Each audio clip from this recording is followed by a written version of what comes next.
메타버스나 NFT나 말장난인 것 같으면서도 돈을 벌 기회라는 생각이 드는 것은 어쩔 수가 없네요. 오제이님 생각은 어떠신가요? NFT로 서비스 같은 걸 하실 생각이 있으신가요? 저는 메타버스 만들어 봤잖아요.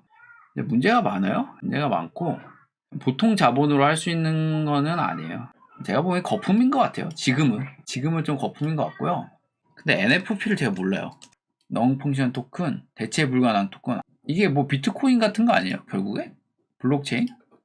메타버스는 좀 약간 좀 그렇고요.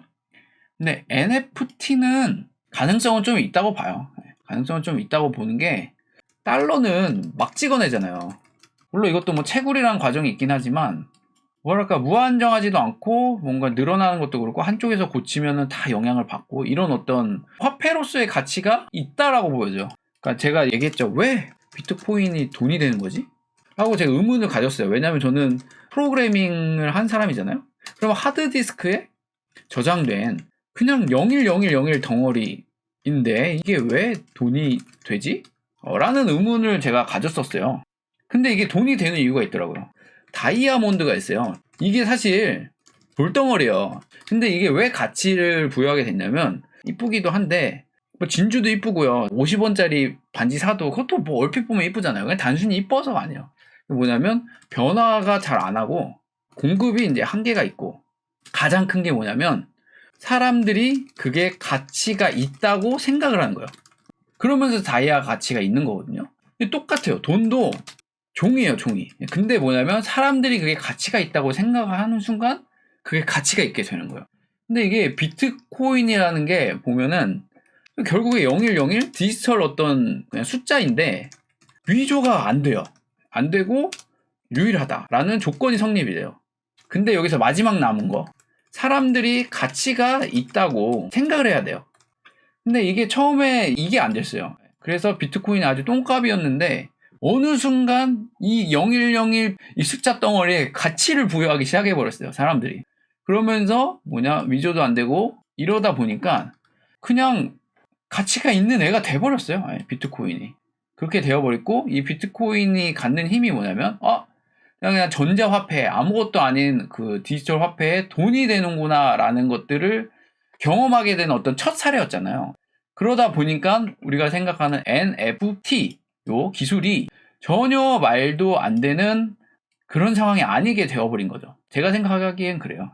그래서 제가 보기에는 이것도 괜찮은 서비스가 될 수도 있다라고 보여지는데 누가 선점을 하느냐, 누가 이제 정식 화폐로 등록하느냐 뭐 이런 문제가 좀 있긴 있을 것 같아요. 그다음에 메타버스는 좀 거품이 있다라고 얘기하는 이유가 뭐냐면 사실 제가 영상 보여드렸잖아요. 메타버스 영상.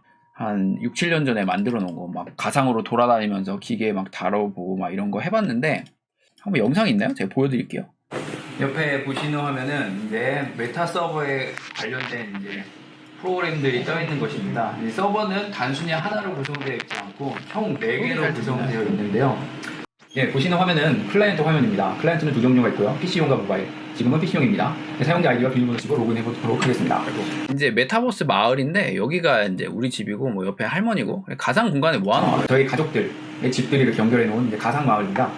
가상의 집이 이제 나오게 되는데요. 이 집을 이렇게 탐험하다가 보면은 여러 장치들이 있는데요. 이 장치는 실제 클릭해서 제어를 할 수 있습니다. 우리 집뿐만 아니라 이제 등록된 이제 어머니 집으로 들어가면 어머니 집에 이제 또 장치들도 제어할 수 있는 그런 형태입니다. 지금은 클라이언트 화면인데요. 현재 기기 목록에 보면 아무것도 없는 것을 확인할 수 있습니다. 근데 장치 등록함으로 인해서 이 기기 목록이 변화되는 것을 확인하도록 하겠습니다. 지금 보시는 화면은 게이트웨이의 쉘 화면인데요. 지금 보시는 바와 같이 도어폰 장치가 하나 등록되어 있는 것을 확인할 수 있습니다. 장치를 등록하는 방법은 그냥 전원을 키면 되고요. 전원을 키면 도어폰이 주변에 있는 게이트웨이, 로컬방에 있는 게이트를 찾아서 자, 여기서 전원을 키면 그냥 자동으로 등록된다고 하잖아요. 이게 진짜 어려워요. 그래서 어떤 주어진 환경에만 딱 되게끔 되는 경우가 많아요. 자동으로 게이트에 등록되게 되어 있습니다.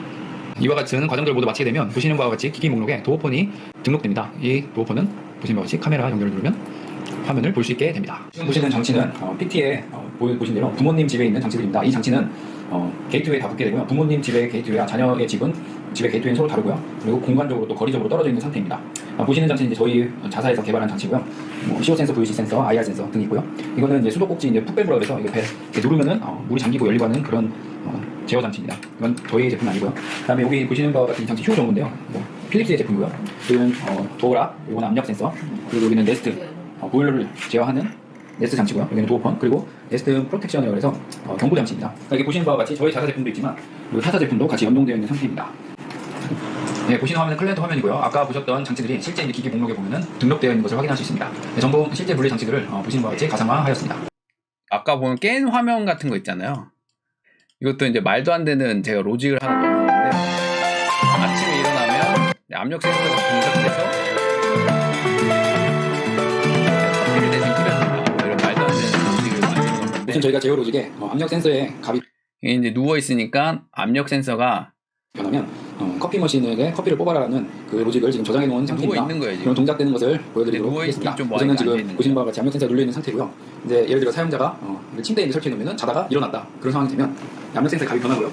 그런 저 보시는 바와 같이 커피 머신에 메타버스를 통해서 커피 머신에 명령어가 전달됩니다. 그러면은 자동으로 보시는 바와 같이 설정해 놓은 커피를 이게 말도 안 되죠, 사실. 그거 뭐 중간에 막 화장실 가면 그때마다 커피가 나와요? 그것도 이상하고.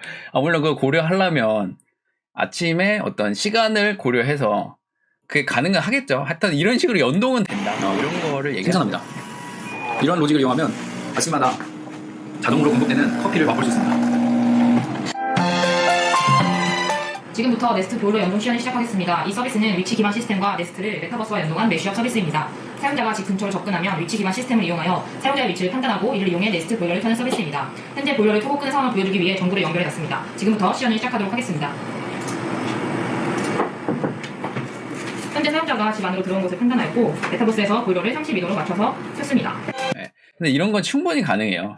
그게 왜 가능하냐면 그 GPS 정보를 통해서 어느 정도 위치에 뜨면은 그때 보일러를 가동하는 식으로 그런 식으로 가능할 것 같아요. 하여튼 뭐 이런 게 있는데 이걸 해보면서 제가 느낀 게 뭐냐면 뭐랄까 너무 어렵고요. 현실과 가상세계를 연결해 놓은 그런 느낌이에요. 그러니까 메타버스, 가상과 세계를 의미하는 유니버스의 합성을 해요. 가상세계 속에서 정치, 경제, 뭐 사회, 문화 활동을 할 수 있는 시스템이다 라는 개념인데, 그러니까 뭐 가상하고 현실하고 좀 이어놓은 그런 느낌이라고 보시면 될 것 같아요. 근데 하여튼 메타버스는 제가 보기에는 좀 뭐랄까 사람들이 적응하는데도 시간이 필요한 것 같고 아직도 개발할 게 많은 분야인 것 같아요. 그리고 이게 건강상 괜찮을지도 모르겠고요. 메타버스로 완전히 바뀐 걸 보면 그래도 전망이 있는 것 같다. 근데 그거는 몰라요. 왜냐면 구글에서도 구글 안경 막 밀었는데 망했잖아요. 그러니까 어떤 시대도 있는 거고 운도 있는 거고, 그리고 그 머신러닝 이런 AI도 사실 AI가 뜨기 전에 몇 번이나 막 이렇게 막 왔다 갔다 하고 그러다가 결국에 이거 안 되나 보다 하고 사장했었거든요. 근데 그러다가 어떤 때가 되니까 갑자기 AI가 막 붐이 일어났는데, 메타버스도 이번에 붐이 일어날지 아니면 미래에 다시 뭐 그 날이 올지는 모르겠지만, 하여튼 제 짧은 의견으로는 아직 갈 길이 멀긴 먼 것 같다라는 게 제 개인적인 생각이에요. 근데 제가 좀 더 공부를 해보고 아니면 제가 다시 의견을 수정하도록 하겠습니다.